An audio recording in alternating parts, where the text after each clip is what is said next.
Hi everyone, welcome back to our Python tutorial series. Today we'll be exploring how to create a simple tabbed interface using Tkinter and the TTK module. Let's dive in. First, we start by importing the necessary modules, Tkinter and TTK. Tkinter is Python's standard GUI library, and TTK provides themed widgets for a more modern look.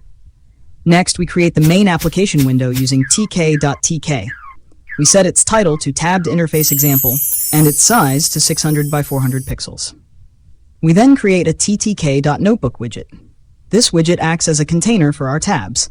We use pack with expand equals true and fill its both to make sure it expands to fill the available space. Now we create 3 frames for our tabs. Each frame will hold the content for a specific tab. We add these frames to the notebook using the add method. The text parameter defines the name of each tab. Let's add some content to each tab.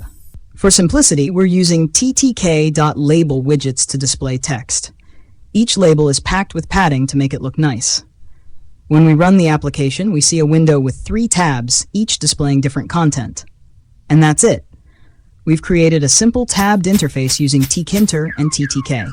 Feel free to experiment with different widgets and layouts in each tab.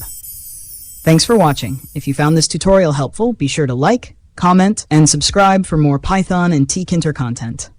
See you in the next video.